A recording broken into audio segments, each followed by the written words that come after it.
Hello students, this is Swarnim Sinha.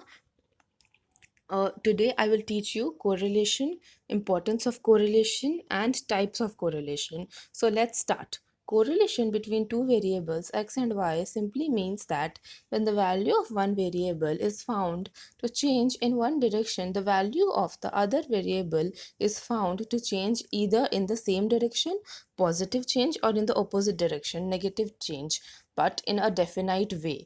Which means that कि जब correlation दो का जो दो वेरिएबल्स होते हैं एक्स एंड वाई, उसके बीच में जो कोरिलेशन होता है वो इस तरीके से फाइंड आउट होता है कि वो मतलब पॉजिटिव कोरिलेशन हो रहा है या नेगेटिव कोरिलेशन, यानी कि अगर एक्स में चेंज हो रहा है तो at the same time simultaneously Y में भी चेंज हो रहा है कि नहीं. सपोज एक्स इंक्रीज कर रहा है तो वाई भी इंक्रीज कर रहा है, तो उस केस में वो पॉजिटिव कोरिलेशन होगा. अगर एक्स डिक्रीज कर रहा है और वाई भी डिक्रीज कर रहा है तो फिर वो नेगेटिव कोरिलेशन, तो वो मतलब एक एक्स इंक्रीज हो रहा है, सॉरी एक्स इंक्रीज हो रहा है और साइमल्टेनियसली वाई भी इंक्रीज हो रहा है, और एक्स डिक्रीज हो रहा है साइमल्टेनियसली वाई भी डिक्रीज हो रहा है, तो फिर वो एक पॉजिटिव या डायरेक्ट कोरिलेशन होगा. और जो इनडायरेक्ट हो गया या इन्वर्ट, मतलब जो इन्वर्टेड रहता है या ऑपोजिट कोरिलेशन होता है या नेगेटिव कोरिलेशन होता है, उसमें क्या होता है, ऑपोजिट चेंजेस होता है. अगर एक्स इंक्रीज कर रहा है और वाई डिक्रीज कर रहा है, यानी कि वो हो गया नेगेटिव कोरिलेशन. एक का मतलब सपोज प्राइस इंक्रीज कर रहा है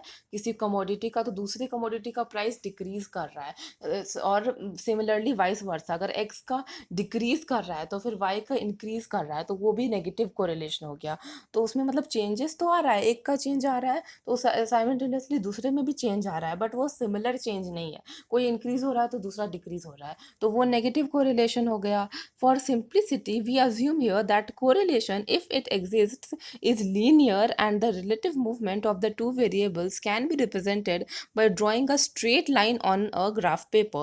तो कभी कभी जो correlation होते हैं उसको हम लोग अगर सिंपल मतलब वर्ड्स में अंडरस्टैंड करें तो वो लीनियर होता है. मोस्ट ऑफ द टाइम वो लीनियर होता है, मतलब जो चेंजेस होते हैं वो एक मतलब एक टाइप का ही चेंज होता है. जैसे सपोज अगर वो इंक्रीज हो रहा है और तो सपोज वो डबल इंक्रीज हो रहा है, अगर 25 प्राइस था तो वो डबल हो गया, वो 50 हो गया एक्स का, और वाई का अगर मतलब 50 था तो वो भी मतलब वो 25 हो गया, तो वो 50% इंक्रीज हुआ, eight the same time decrease भी हुआ वाई का, तो वो भी 50% ही हुआ. तो जो प्रोपोर्शन था वो सेम ही है, तो फिर वो लीनियर कोरिलेशन ही होगा, यानी कि वो स्ट्रेट लाइन बनेगा ग्राफ पेपर में. अगर आप सब ढेर सारे प्रोडक्ट्स के कोरिलेशन निकालोगे तो वो